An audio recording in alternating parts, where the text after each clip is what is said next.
और एग्जैक्टली उसी दिन जिस दिन ऋतु गायब हुई। तुमने तो कहा था कि घर से तुम बाहर ही नहीं निकलती।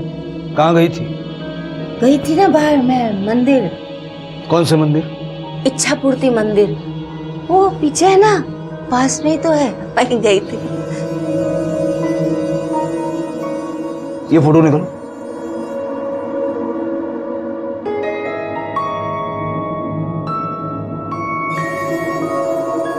ये फोटो लो और इच्छा पूर्ति मंदिर जाओ, पता करो कि ये वहां गई भी थी या नहीं। पता तो चले सच बोल रही है या झूठ।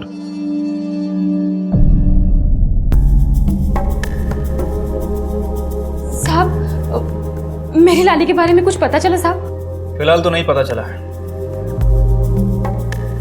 क्या ये?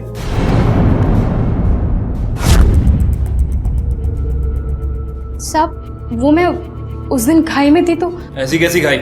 इतनी छोटी बच्ची नहीं दिखी तुम्हें? चलो मान लेते हैं कि तुम जल्दी में थी, बच्ची को धक्का लगा, लेकिन पीछे मुड़कर भी नहीं देखा। साहब, बाद में मेरे को बुरा लगा, लेकिन कोई दूसरा बच्चा होता तो उसके साथ भी यही करती तुम?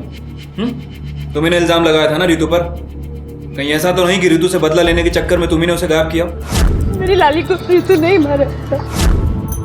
साहब, ऐसा आरोप मेरे ऊपर मत लगाओ साहब। मैं किसी बच्ची को काय को मारेगी साहब? और रितु तो मेरी लाली जैसी है साहब। साहब, आप बरोबर बोले कि मैं रितु को पसंद नहीं करती, लेकिन साहब मैं उसको मारेगी नहीं। बहुत दया आती है साहब उसकी। बेचारी का तो नसीब ही खराब है। साफ साफ बताओ क्या बोलना चाहती हो? रितु के माँ बाप को तो उसकी कुछ पड़ीची नहीं है। आखा दिन वो इधर उधर घूमती रहती है।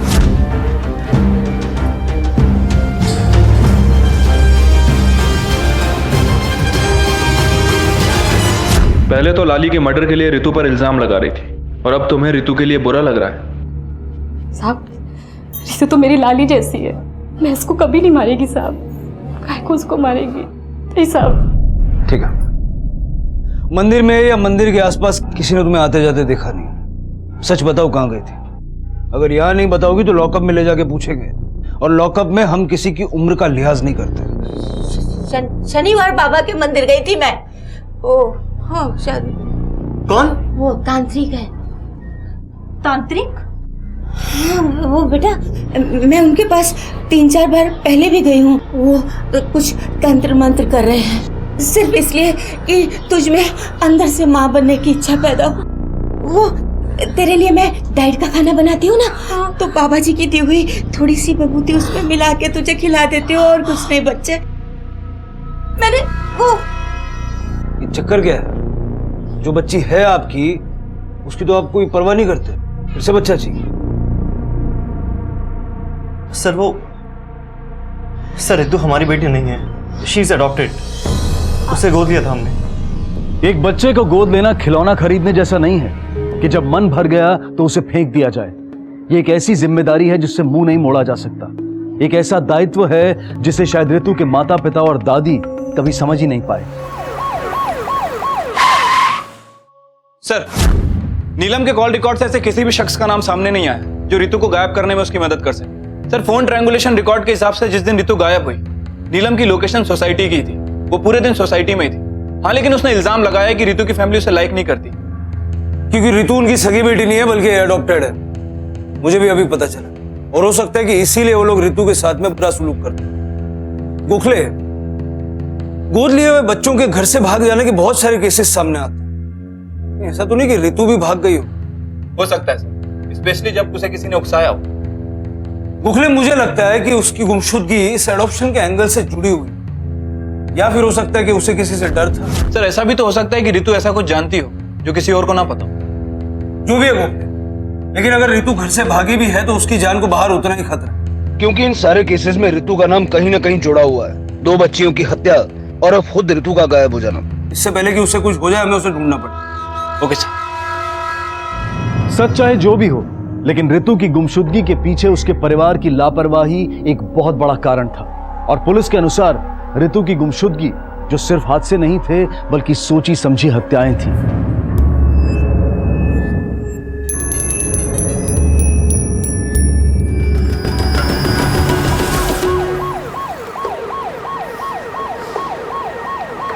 आई होप वो ठीक हो।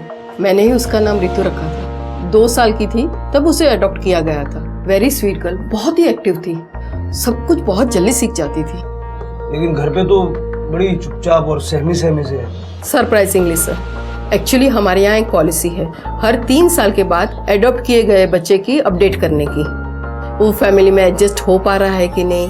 जब वो 5 साल की हुई तब तो हमने मीटिंग की थी, पर जब वो 8 साल की हुई तब क्या? तब हमने उसकी फैमिली से कांटेक्ट करने की कोशिश की, पर उसकी फैमिली ने कोई टाइम ही नहीं दिया, हमेशा हमें अवॉइड करते थे और आखिरकार उन्होंने हमें फोन पे बात करवा दी और बस मामला खत्म हो गया।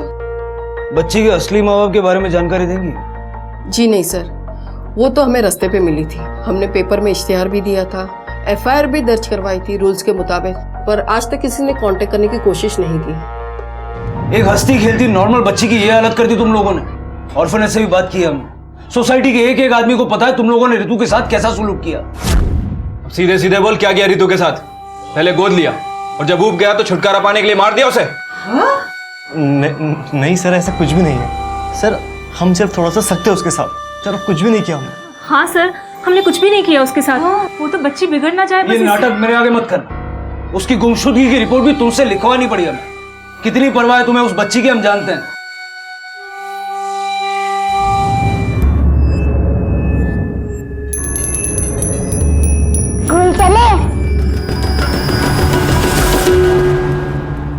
सर, हमने जो रितु का फोटो सर्कुलेट करवाया था काम कर गया है। दहसर के किसी एरिया में उसे स्पॉट किया गया।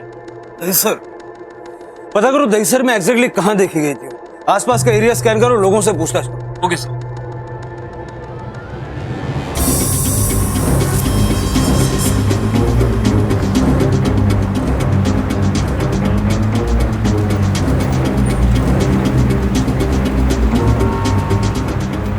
इस बच्ची को देखा है कहीं? देखा तो है, एक औरत थी इसके साथ, मैंने ही नहीं छोड़ा था। कहाँ पे छोड़ा था? Mega city shopping centre mall पर।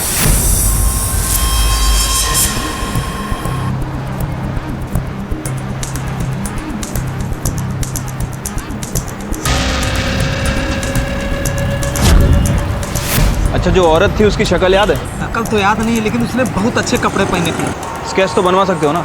थोड़ी मदद कर सकता हूँ। ठीक है। इस बच्ची के साथ एक औरत थी जो इस मॉल में आया था, कुछ जानते हो उसके बारे में? हाँ साहब, ये बच्ची के साथ एक औरत तो आई थी, क्योंकि ये बच्ची गिर गई थी साहब और बहुत रो रही थी, लेकिन वो लोग अंदर नहीं आए, बाहर से बाहर ही चले गए। अच्छा, जो औरत थी उसकी शक्ल याद है आपको? शक्ल तो पूरी तरह से याद नहीं है साहब। स्केच बनवा सकते हो? कोशिश करूंगा।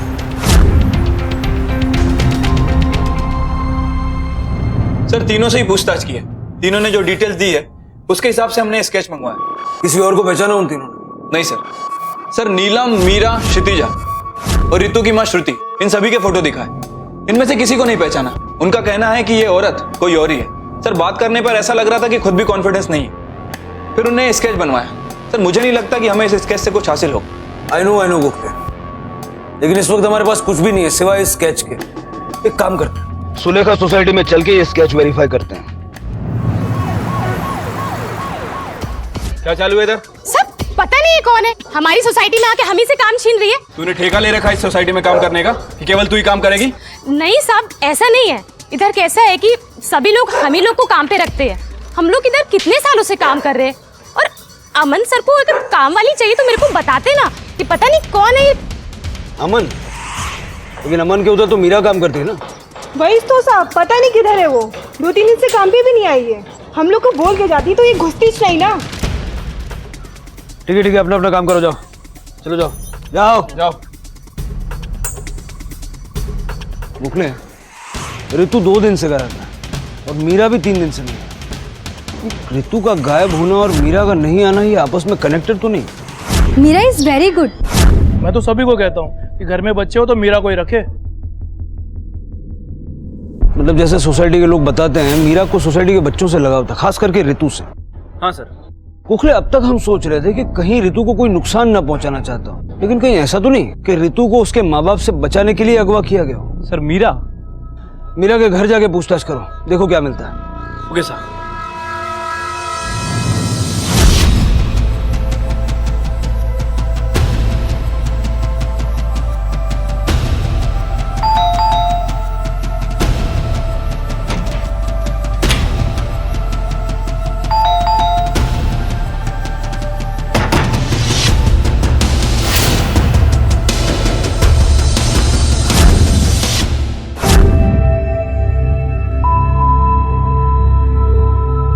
और तीसरी बच्ची ऋतु लापता थी और उसकी तलाश ने पुलिस को पहुंचाया मीरा की मौत तक। और विडंबना यह थी कि हर एक नई वारदात ही पुलिस के लिए नई बढ़त साबित हो रही थी।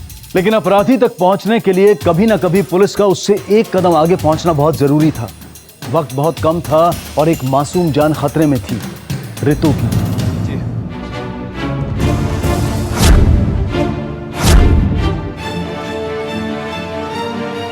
हेलो सर, बॉडी को पोस्टमार्टम के लिए भेज दिया। हाँ सर, तलाशी जा रही है। एक मिनट सर, मैं आपको बाद में कॉल करता हूँ।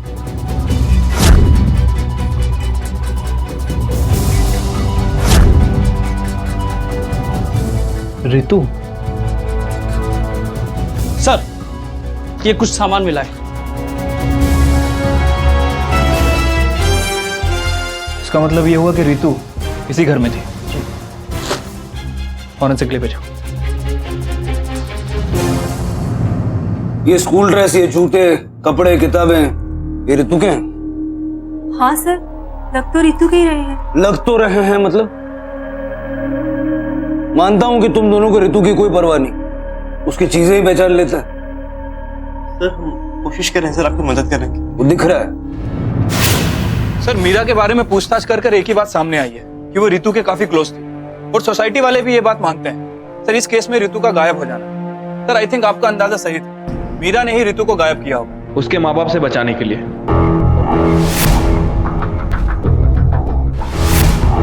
गोखले, सबसे पहला सवाल तो ये उठता है कि मीरा ने ऋतु को खुद से किडनैप किया या फिर किसी और के लिए सिर्फ अपने घर में रखा। और उससे भी बड़ा सवाल यह है कि ऋतु मीरा के मरने से पहले भागी या मीरा के मरने के बाद, या फिर कोई और था जो ऋतु को अपने साथ ले गया। सर, इस केस में ऑलरेडी 2 बच्चियों की जान जा चुकी। सर, मुझे नहीं लगता कि ऋतु के जिंदा होने के कोई चांसेस है। और सर, अब ये मीरा की मौत। एक और एंगल है गोखले, ऋतु का बचपन काफी ट्रॉमेटिक रहा है। मतलब एक ऐसी बच्ची जो ऑर्फनेज से एक ऐसे घर में आई जहाँ किसी को उसकी परवाह। ऐसे बच्चे की दिमागी हालत क्या हो? कहीं ऐसा तो नहीं कि ऋतु ने ही लाली, विजय और मीरा को मारा, फिर डर के मारे भाग गई? सर, ऐसा भी तो हो सकता है कि ऋतु के साथ देखी गई औरत मीरा ही। ये कंफर्म करने का तो एक ही तरीका है। साहब मेरे को काहे सब लफड़े में घसीट रहे हैं? ए, जितना पूछ रहा हूँ जवाब दे। क्या यही वो औरत है? हाँ साहब, यही है वो। साहब, अब मैं जाऊं? ए, ठीक से देख और बता। लगती तो ऐसे ही हैं, पर बराबर बता नहीं पाऊंगा। एकदम पूरी गारंटी के साथ नहीं बोल सकता कि लड़की के साथ यही थी या नहीं। ठीक है, जा। ठीक है साहब। बोल गो। सर, वही हुआ जिसका डर था। इस केस से कंफर्म नहीं हो पा रहा है कि वो स्केच मीरा का है या फिर किसी और का। सर, अभी भी ये सवाल बना हुआ है कि आखिर मीरा ने ऋतु का किडनैप क्यों किया। शायद हमें नए एंगल से सोचना चाहिए गोखले। ये भी हो सकता है कि मीरा की कोई पार्टनर थी जो मीरा को मार कर और ऋतु को लेकर चली, और हो सकता है कि वो स्केच शायद उसी का हो। मीरा का बैकग्राउंड चेक करो, पता करो मीरा के आस पड़ोस में किसी ने ऋतु को देखा है क्या। Okay sir. मैं रेडी हूँ, शॉपिंग चले? सर, मीरा कभी किसी से ज्यादा बात नहीं करती थी। और उसकी बच्ची? बच्ची? सर, उसकी शादी भी हुई थी क्या? मैंने तो कभी नहीं देखा, अकेले ही रहती थी वो यहाँ। हेलो सर, मेरा कास्कर के कॉल रिकॉर्ड्स आ गए हैं। ठीक है, हम लोग आ रहे हैं। Thank you. सर, ना तो ऋतु को किसी ने वहां देखा और ना ही मीरा को, इनफैक्ट उनके फैमिली मेंबर को भी नहीं। सर, मीरा शादीशुदा थी। अगर उसका पति था तो फिर वो कहाँ है सर? और वो स्केच, उस औरत को पहचाना किसी ने? नहीं सर, मीरा कुछ साल पहले ही वहां पे शिफ्ट हुई थी। अकेली ही रहती थी, ज्यादा किसी से बात नहीं करती थी। सर, कॉल रिकॉर्ड के हिसाब से वो 2 लोगों के टच में थी। एक नंबर तो नीलम के नाम रजिस्टर्ड है और दूसरा किसी बैंक का एम्प्लॉई है। क्या नाम है उस बैंक एग्जीक्यूटिव का? सर, गौरव कपासी। गौरव नहीं सर, गौतम कपासी। थोड़ा पानी मिलेगा सर?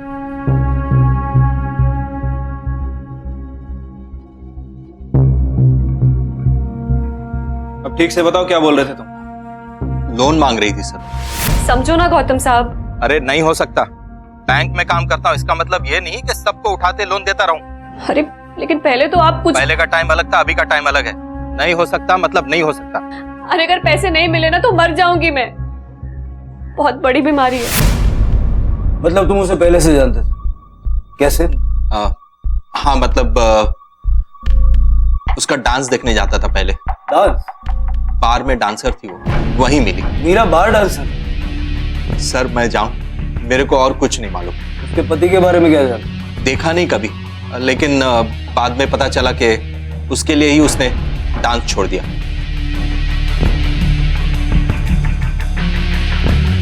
जाओ। गोखले, मीरा बार डांसर थी, उसका वास्ता गलत लोगों से, क्रिमिनल्स से रहा होगा। हो सकता है कि उसके लिंक्स चाइल्ड ट्रैफिकिंग करने वालों के साथ भी हो। सर आपको लगता है कि मीरा ने रितु को किडनैप किया होगा? पैसों के लिए, उसे इलाज के लिए पैसों की जरूरत थी। नहीं चाहिए, नहीं चाहिए। सर कहीं लाली और विजया मीरा के इस मोटी का शिकार तो नहीं हो गए? लेकिन सर फिर मीरा को किसने मारा होगा? मुगले, हो सकता है कि मीरा के इरादों का किसी और को पता चल गया हो और उसने मीरा को मार के रितु को किडनैप किया हो।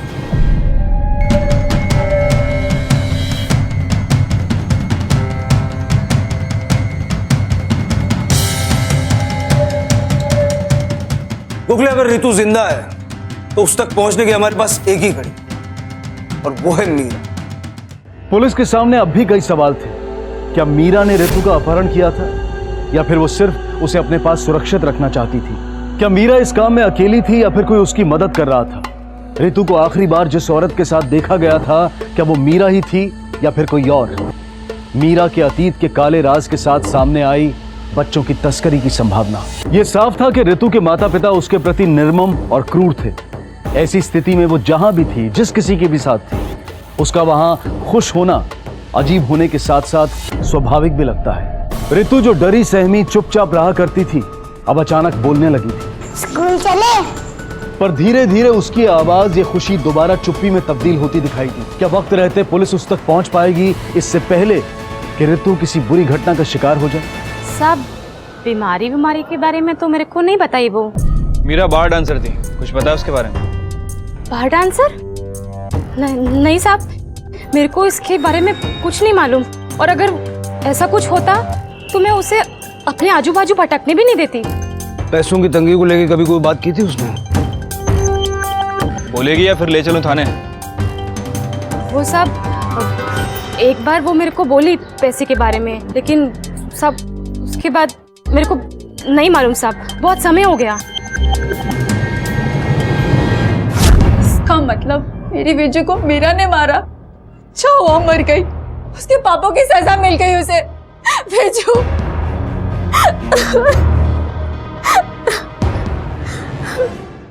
सर मुझे मालूम था कि वो बहुत परेशानी में, लेकिन उसके लिए ये सब करेगा सर?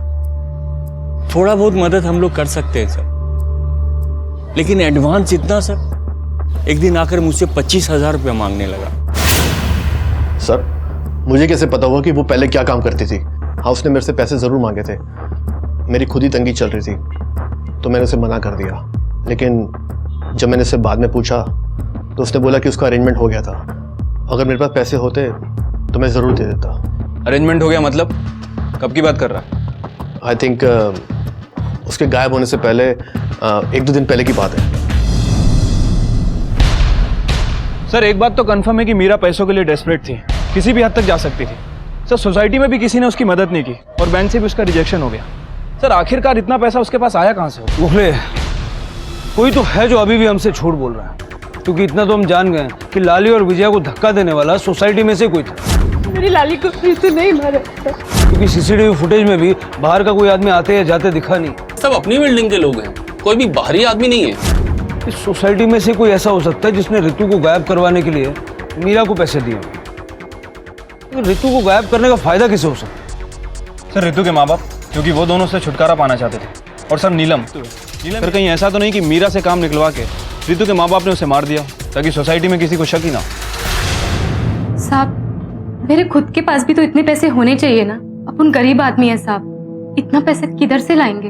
मैं चाह के भी उसकी मदद नहीं कर सकती थी साहब। ठीक है जाओ।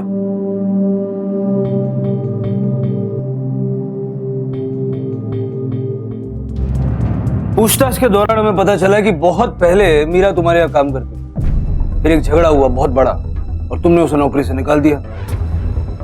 क्या हुआ था? अगर यहाँ नहीं बताना तो लॉकअप में चल के पूछना। नहीं सर, बताते हैं।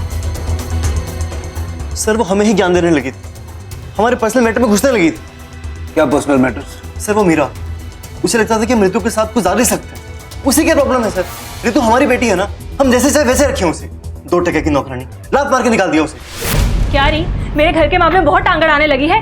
चल निकल यहाँ से, चल अभी के अभी निकल जा, अब दोबारा अपनी शक्ल मत दिखाना।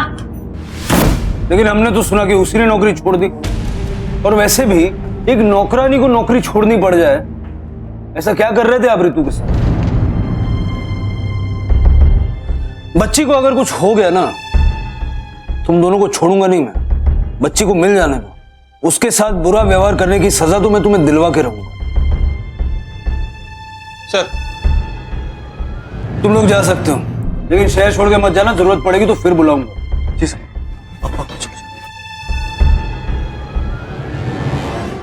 सर, ऋतु के माँ बाप और नीलम सभी के बैंक स्टेटमेंट चेक किए। 25,000 रुपए का ना तो कोई ट्रांजेक्शन हुआ है और ना ही कोई चेक काटा गया है मीरा के नाम। क्या करें सर? गोखले ऐसा करो,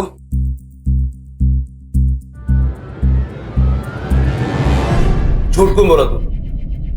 नहीं साहब, मैं झूठ काहे को बोलेगी? जहां जहां तू काम करती है सभी जगह पूछताछ की हमने। हाँ सर, मैं जब काम पर से वापस आ रहा था तब मैंने देखा था नीलम मीरा को पैसे दे रही थी।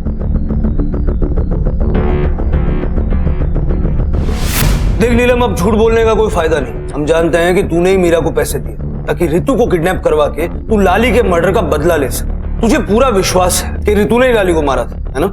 नहीं साहब, मैंने ऐसा कुछ भी नहीं किया है। मैं ये सब काहे को करेगी? मेरे को जाने दो साहब, मेरे को कुछ नहीं ऐसे पता। सच नहीं बताएगी तू।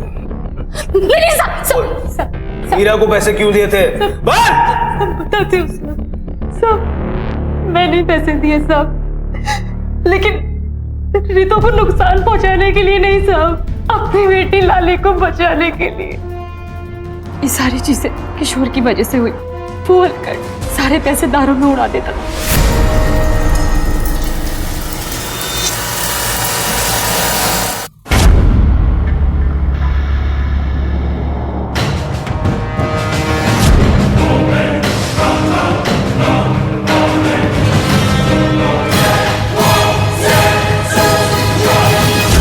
अपनी बेटी को बेचने वाला था। मैं नहीं चाहती थी कि मेरी लाली के साथ कुछ भी ऐसा हो, और सब लाली को बचाने के लिए मेरे पास सिर्फ एक ही रास्ता था। मीरा, मुझे सिर्फ तेरे पे ही भरोसा है मीरा। तो मेरी एक मदद कर दे। तो लाली को कहीं दूर छोड़ा, बहुत दूर। लेकिन नीलू देख, तेरे को जो मांगता है ना वो मैं तेरे को देगी।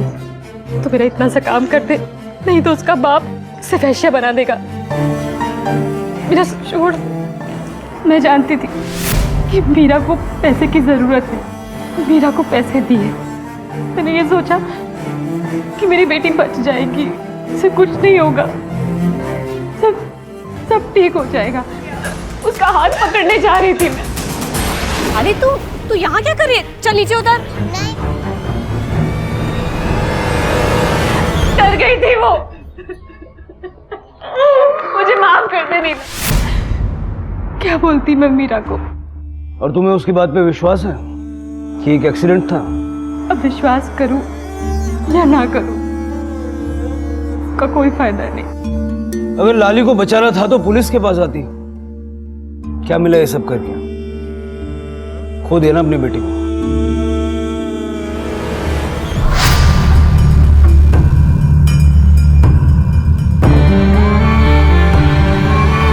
Sir, I am sure Meera ने नीलम से झूठ बोला। सर, 3 वारदात है, एक बच्ची मिसिंग है और तीनों ही विक्टिम्स एक ही सोसाइटी से। लेकिन मीरा को तो ऑलरेडी पैसे मिल चुके थे, फिर लाली को मारने का फायदा क्या? और लाली का केस तो क्लियर है, लाली की मां ने खुद मीरा को पैसे दिए। लेकिन ये ऋतु और विजया, इनका क्या? सर, मीरा कास्कर की पोस्टमार्टम रिपोर्ट। ठीक है, तुम जाओ। जी सर, बायोनेट संगीन तो बंदूक के आगे लगी होती। वो तो या किसी मिलिट्री वाले के पास हो सकती है या किसी पुलिस वाले के पास। सर, रिपोर्ट के हिसाब से ना तो उसे कोई बीमारी थी और ना ही बॉडी में कोई दवाई का अंश मिला है, ना ही कोई फिंगरप्रिंट है और ना ही कोई सेक्सुअल असोल्ट। गोखले, इसका मतलब साफ है, अगर पोस्टमार्टम रिपोर्ट के हिसाब से उसे कोई बीमारी नहीं थी तो जो इलाज के लिए पैसे उसे चाहिए थे वो अपने इलाज के लिए नहीं, किसी और के इलाज के लिए। लोन मांग रही थी सर। मदद कर दो ना मेरी। और अगर पैसे नहीं मिले ना तो मर जाऊंगी मैं। बहुत बड़ी बीमारी है। थोड़ा बहुत मदद हम लोग कर सकते हैं सर, लेकिन एडवांस इतना सर, एक दिन आकर मुझसे 25,000 रुपया मांगने लगा। जरा पता करो उसका किसी मिलिट्री वाले या पुलिस वाले से कोई कनेक्शन था, उसके डांस बार जाके भी पता करना पड़ेगा। Okay sir.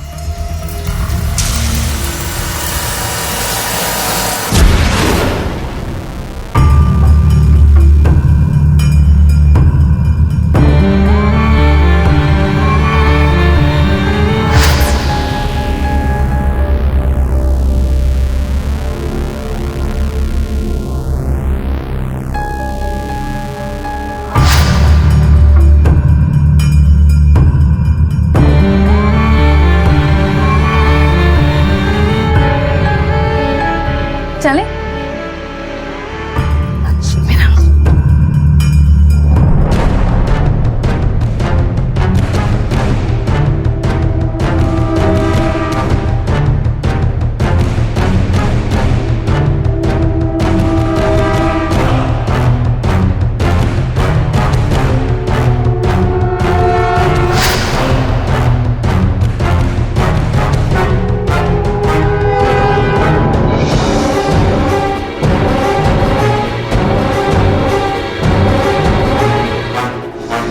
सब कुछ है ठंडा या गर्म? ये ठंडा गर्म छोड़, ये लड़की के बारे में बता। ये तो साहब चंदा है साहब। बार डांसर्स के ज्यादातर दो नाम होते हैं, एक बार के अंदर और दूसरा बार के बाहर। इसको हम लोग चंदा ही बुलाते थे। इधर ही काम करती थी साहब, अच्छी लड़की थी और कई लोग इसके ऊपर फिदा थे।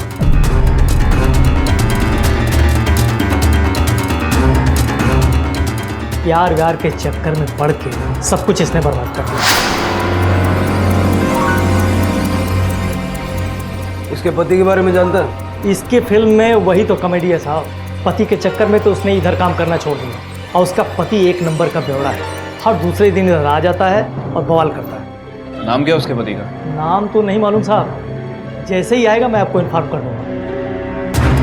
रहती किधर थी मालूम है? मीरा को जानती हैं? हाँ साहब, मेरा इधर ही बड़ी हुई है। ये घर उसकी माँ के नाम पे था। उसकी माँ के जाने के बाद मेरा इधर ही रहती थी। और उसका पति? हलकट मानुस, रोज झगड़ा करता था उसके साथ। उसको घर बेचना था और मीरा को रखना था। एक बार तो जबरदस्त तमाशा हुआ, मीरा ने उसको सबके सामने घर से बाहर निकाल दिया। वे हलकट साले निकल यहाँ से, दोबारा नजर मत आ जाना यहाँ पे। अबे बहुत चल भी चढ़ गई तेरे को। हाँ निकल यहाँ से, निकल। अरे चल चल, बहुत देखे तेरे। अरे जा जा, तू जा यहाँ से, हट। देख लूंगा तेरे को। तब तक मीरा भी कहीं चली गई और ये घर बंद पड़ा है साहब। मीरा के पति का नाम क्या था? उसकी शक्ल याद है आपको? साहब सुनील साहब, सुनील नाम था। अच्छा, ये इस औरत को जानती हैं? हो सकता है मीरा इसे जानती हो, उससे कभी मिलने आई हो। नहीं नहीं, मैंने इसको कभी नहीं देखा साहब। Thank you. हेलो सर, यहाँ तो प्रॉपर्टी का एंगल भी निकल आया। सर, मीरा ने अपने पति को प्रॉपर्टी के चक्कर में घर से बाहर कर दिया था। सर, सुनील नाम है उसका। सर, कहीं ऐसा तो नहीं कि सुनील ने ही मीरा का मर्डर कर दिया? लेकिन सर, इस केस में रितु कहाँ होगी? Okay sir. लाली, विजय और मीरा की मौत से भी पहले इस कहानी की शुरुआत हुई थी दो महिलाओं की दिल दहला देने वाली हत्या की खबर से। वो कौन सी कड़ी थी जो इन हत्याओं को रितु की गुमशुदगी से जोड़ती थी?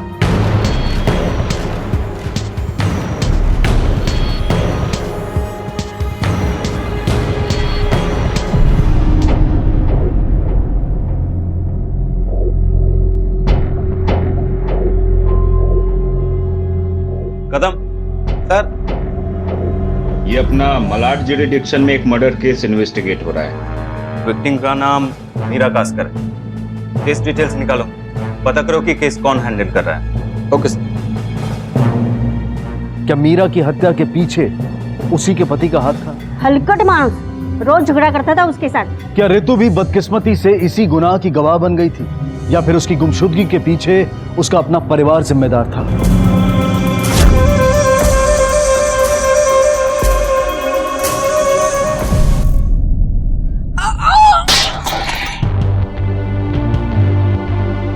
सुना है काला जादू भी करती हैं। ऐसे लोगों को तो निकालकर बाहर ही फेंक देना चाहिए।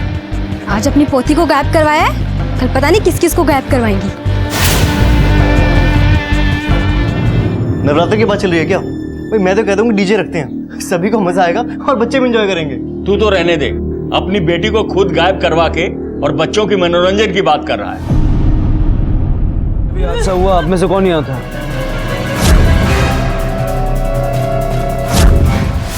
हाँ मैं। तू कौन है रे? चल चल बताता हूँ मेरे को।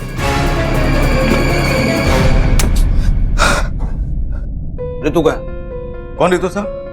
वही रितु जो सुलेखा सोसाइटी में रहती है, 8 साल की बच्ची, इसका किडनैप किया है तूने। बोल कहाँ है? मैंने किडनैप? तब मैं तो जानता भी नहीं उसको। लाली और विजय को किडनैप करने में कामयाब नहीं, लेकिन रितु को तूने उठा लिया। कहाँ है रितु? सोसाइटी पे रहकर पुलिस इन्वेस्टिगेशन पे नजर रख रहा है, होशियार समझता अपने आप को। बोल। यहाँ तक कि मीरा के मरने के बाद उसकी लाश लेने तक नहीं। क्या रे, इतनी नफरत करता है अपनी बीवी से कि उसकी लाश लेने भी नहीं आया? मारो मेरे को। बर्बाद कर दिया साहब मैंने उसका लाइफ, बर्बाद कर दिया। बाहर में काम करती थी लेकिन मेरे पे फिदा थी। मैं शादी बनाया उसके साथ, सोचा बहुत पैसा है उसके पास तो उसके पैसे से ऐश करूंगा, लेकिन शादी के बाद वो बोली तो कोई डांस बांस नहीं करने का है, किसी का घर का झाड़ू पोछा कर लूंगी, लेकिन पराये मर्द के साथ उसके सामने डांस नहीं करूंगी साहब। ये तो मेरा इंटरेस्ट ही उसमें से खत्म हो गया। देखो मैं अच्छी तरह पता है कि चौल का घर मीरा के नाम था और तू उस घर को बेचना चाहता था। जब मीरा नहीं मानी तो तूने उसे मार दिया। बोल मारा या नहीं? नहीं साहब, तब मैंने उसको नहीं मारा। मानता हूँ कि मैं जुआरी हूँ, लड़कीबाजी करता हूँ, लेकिन खूनबीन नहीं साहब। सब मैं और मीरा तो एक साथ रहते भी नहीं थे, एक ही बिल्डिंग में काम करते थे, लेकिन एक दूसरे से बोलना भी नहीं होता था। वो अपने काम में और मैं अपने काम में। और रही बात बच्चों को मारने की, तब बच्चों को काहे को मैं मारूंगा? और मीरा, तुझे क्या लगता है मीरा लाली और विजय को मार सकती है या रितु को किडनैप कर सकती है? नहीं साहब, मीरा को तो बच्चों से बहुत ही लगाव था। वो काहे को? हाँ साहब, उसका एक भाई है। अरे वो पागल साहब, उसके इलाज के लिए मीरा कुछ भी कर सकती थी। भाई कौन? भाई तो मालूम होगा साहब आपको, उससे आप मिले भी होंगे। कहाँ? वही सोसाइटी में। अब वही तो काम करता है वो। साहब किसी ने कुछ पूछा इसलिए तो मैं क्या बोलता। वैसे भी मीरा ने मेरे को मना किया था ज़्यादा बात करने का करके। वो सब लोग मेरे को पागल पागल बोलते हैं। मीरा बहुत प्यार करती थी मेरे को। इतना ही प्यार था, बहन की बॉडी लेने क्यों नहीं? मेरे को किसी ने कुछ बोला ही नहीं। वैसे भी हम लोग का झगड़ा हो रखा था। नहीं ऐसा तो नहीं कि गुस्से और पागलपन में आकर तूने मीरा को मार दिया? मैं क्यों मारूंगा उसको? उसके सिवा मेरा था ही कौन? कोई नहीं था। क्या लगता है सर, ये नरेश सच बोल रहा है? लग तो ये रहा, लेकिन दोनों पे नजर रखो। गोखले, कमाल की बात है, मीरा, उसका पति और उसका भाई इतने टाइम से एक ही सोसाइटी में काम कर रहे थे, किसी को भनक तक नहीं लगी। सर मुझे तो इस सुनील पर ही शक है, क्योंकि प्रॉपर्टी अभी भी मीरा और नरेश के नाम रजिस्टर्ड है। सुनील ने मीरा से प्रॉपर्टी के चक्कर में शादी की और नरेश की दिमागी हालत सही नहीं। सर इस केस में अगर मीरा कहीं गायब हो जाती है या फिर उसका कहीं मर्डर हो जाता है तो प्रॉपर्टी ऑटोमेटिकली सुनील के हाथ चली जाएगी, क्योंकि वो अभी भी उसका पति है। उन दोनों के बीच डाइवोर्स नहीं हुआ। अगर सुनील ने मीरा को मारा तो रितु कहाँ? सुनील ने रितु को बेच तो नहीं दिया? काम करो, दोनों के घर का सर्च वारंट निकलवा और कोना कोना छानना, और दोनों के कॉल रिकॉर्ड्स भी निकलवा। Okay sir.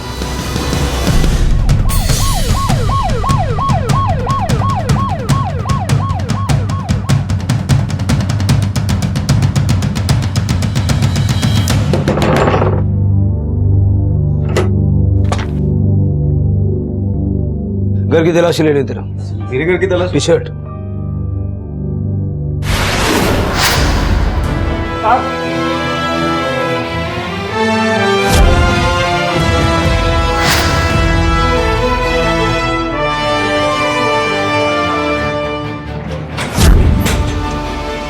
कुछ मिला? नहीं सर। मात्रे को बोलो उसके घर जाके समझाया। सर सुनील के कॉल रिकॉर्ड के हिसाब से सुनील सच बोल रहा था। वो मीरा के कांटेक्ट में नहीं था, लेकिन सर एक नया नंबर सामने आया। सुनील अक्सर इससे बातें किया करता था, किसी सोना के नाम रजिस्टर्ड है। कौन है ये सोना? सर इसके बारे में तो कुछ ज्यादा पता नहीं है, मैं इसकी डिटेल्स निकलवा रहा हूँ। गोखले, कहीं ये सोना वो स्केच वाली औरत तो नहीं है? अब तक हम सोच रहे थे कि वो स्केच वाली औरत मीरा की पार्टनर है। ये भी तो हो सकता है कि शायद सुनील इससे मिला हुआ हो। गोखले, इस सोना को ढूंढना होगा, क्योंकि अगर सोना स्केच वाली औरत है और सुनील इससे मिला हुआ है तो इट इज क्वाइट पॉसिबल कि सुनील ने अब तक उसे अलर्ट कर दिया होगा। स्विफ्ट एक्शन लो गोखले। Okay sir. सर आपने जो बोला था दहिसर ईस्ट वाली मीरा कास्कर के बारे में, ये है उसकी पोस्टमार्टम रिपोर्ट।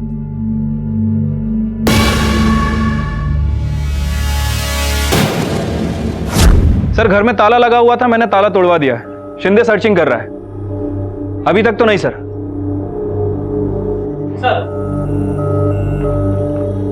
सर अंदर कुछ नहीं मिला। सर मैं आपको बाद में कॉल करता हूं। एक मिनट सुनना,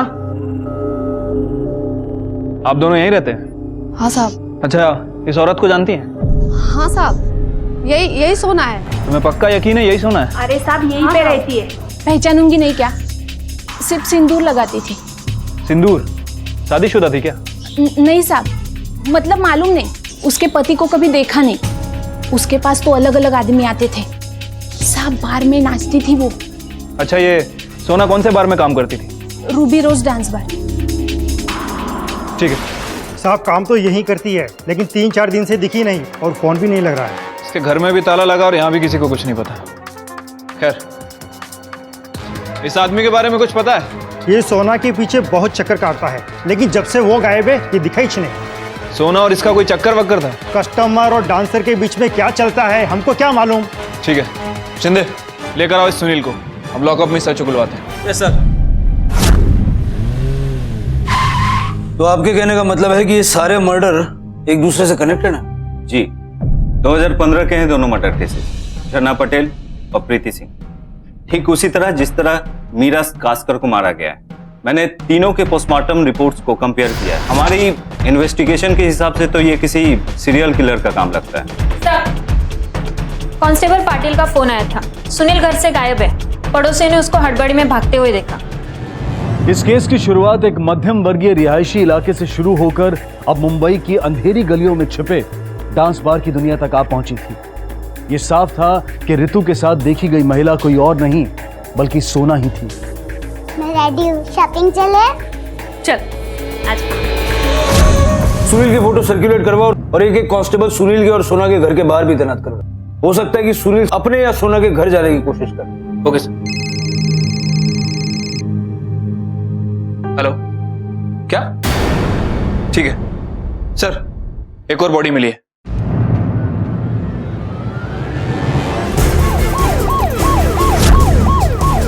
किधर है?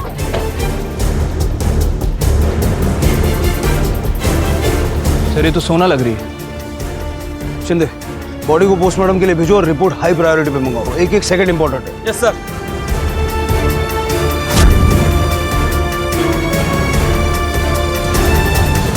सर रितु को आखिरी बार सोना के साथ देखा गया था और सोना अब रही नहीं। सर कहीं ऐसा तो नहीं कि सुनील नहीं सोना को?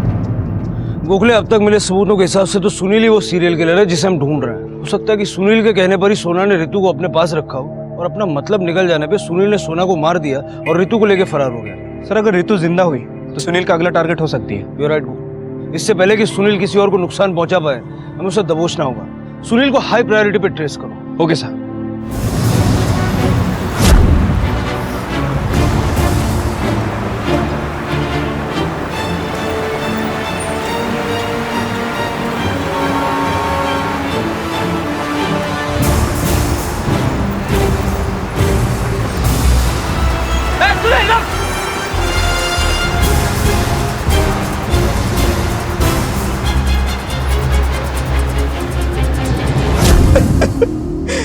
साहब मैं डर गया था, सच्ची डर गया था साहब, लेकिन आई शपथ मैंने कुछ नहीं किया साहब। मैंने मीरा को धोखा दिया, उससे छुपा के लफड़े किए, लेकिन नरेश को क्या? सब नरेश को उल्टी सीधी दवाई मैंने ही दी। वो पागल हो गया और सर उसका दिमाग सटक गया। तब वो पागल नहीं था, मैंने ही जो उसको पागल बनाया ताकि मीरा की प्रॉपर्टी उसके साथ बांटनी ना पड़े, है ना? उसके बाद मीरा को भी मार डाला। नहीं साहब, तब मैंने कुछ नहीं किया। तब मैंने जो किया मैं सब बता दिया। इसके अलावा और मैंने और कुछ नहीं किया साहब। कहानी सुनाना बंद कर, समझा? सोना के साथ क्या चक्कर था तेरा? पार्टनर थे ना तुम दोनों? मार दिया ना तूने उसे? सोना को मैंने नहीं मारा साहब। और पार्टनर सब वो मेरी पार्टनर नहीं थी सर, वो तो मुझे भाव भी नहीं देती थी। नफरत करती थी तो फोन पर इतनी बातें क्यों करता था उसके साथ? बोल। तब उसका नंबर मुझे एक बाउंसर से मिला था। मैं एक्टिंग कर रहा था साहब दिल्ली की एक पार्टी बन के। उसको भी इंटरेस्ट था तो वो भी बात कर रही थी। तब वो मुझसे मिलना चाहती थी, मैं मिलता तो सच्चाई सामने आ जाती, इसलिए मैं टाल रहा था। हेलो, क्या? ठीक है, चल। सब ये एक लड़का देखे गया था स्टूडियो से, मैं सोची सोना आएगी तो मैं दे दूंगी। तुमने खोला था इसे? वो छोड़ो ना साहब, यही है उसका बॉयफ्रेंड। ठीक है, आप जाओ।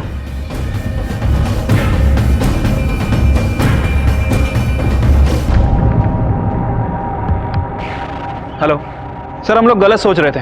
सोना का चक्कर सुनील के साथ नहीं बल्कि किसी और के साथ चल रहा था। Okay sir. सर,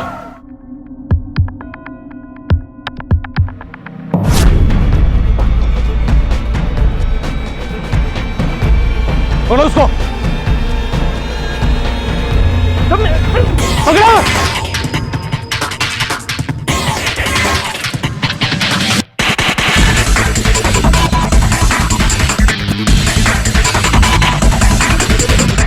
अब पता चला ये इतना धीरे धीरे बात क्यों करता है। इसकी जबान बड़ी धीरे चलती है, लेकिन दिमाग जरूरत से कुछ ज्यादा ही तेज चलता है।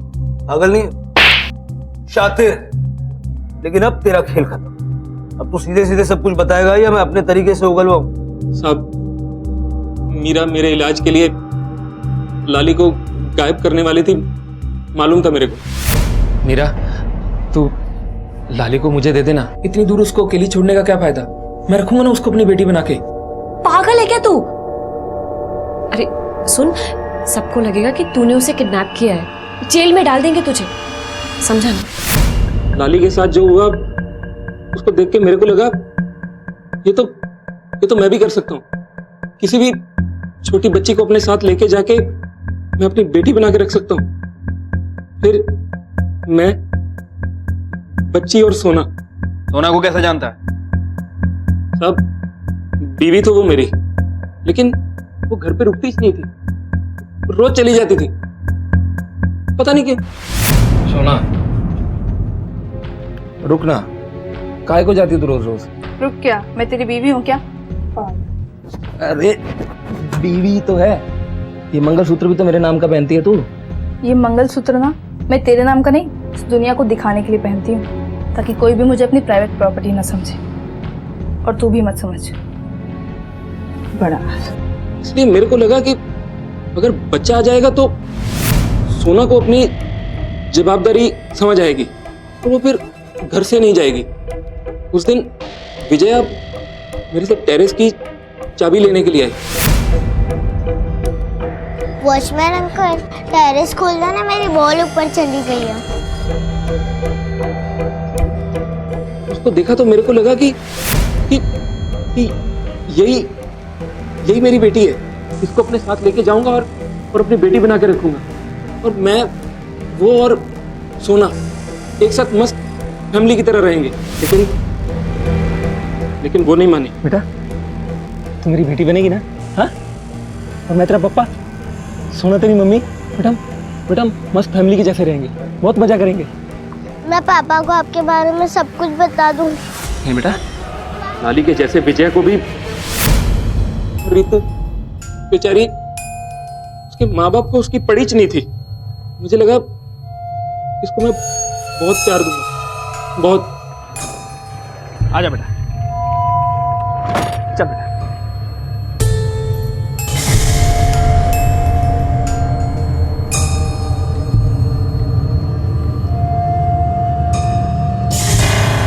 रितु बेटा, तू मेरे साथ चलेगी? हम लोग बहुत मजा करेंगे। हाँ, चल चल चल।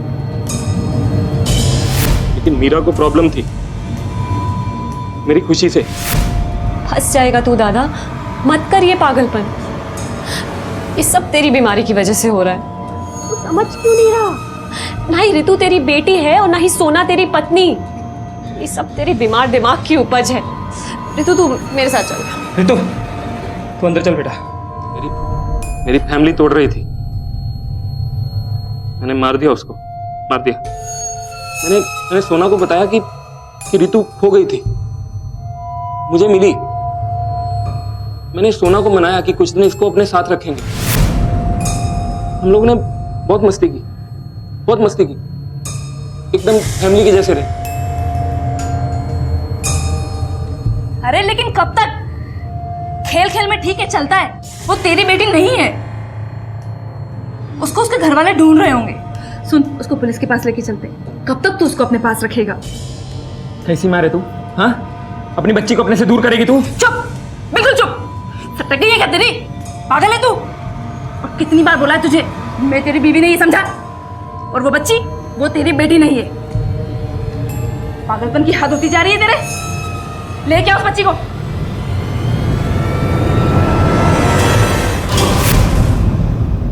बायोनेट कहाँ से आया तेरे पास? गार्ड की नौकरी से पहले मैं एंटीक शॉप पे काम करता था, वहीं से चुराया था। झरना पटेल और प्रीति सिंह, इन दोनों को क्यों? धोखेबाज थी ये दोनों। बीवी मेरी थी और घूमती किसी और के साथ थी। जब भी मैं बात करने के लिए जाता तो धमका देती थी मेरे को। विजया, मीरा, सोना और ये दो सबको मार दिया। अरे तेरा वहम है ये, इनमें से कोई तेरी बीवी नहीं थी। सुनील ने खुद हमें बताया, उसने धोखे से तुझे गलत दवाइयां खिला दी और जिसके चलते तेरी ये दिमागी हालत है। तू ये बता, रितु का है? रितु!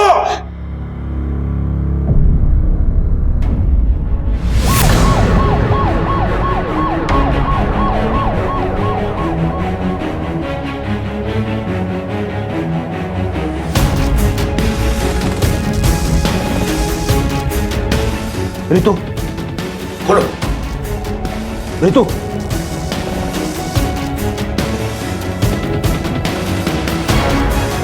एक मासूम बच्चा जिसे वो कभी सच्चा स्नेह मिला ही नहीं, जिसका हर बच्चा हकदार होता है।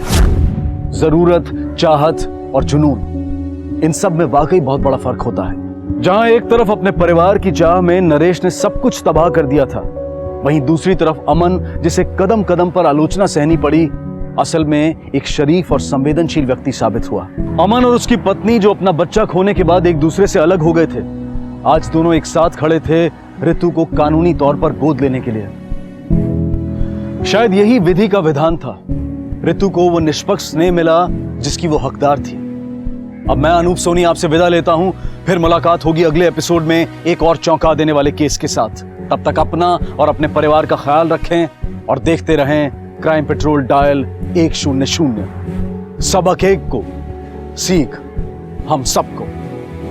जय हिंद। क्राइम पेट्रोल के और भी दिलचस्प कहानी देखने के लिए हमारे चैनल को सब्सक्राइब करें और बेल आइकॉन दबाना न भूलें।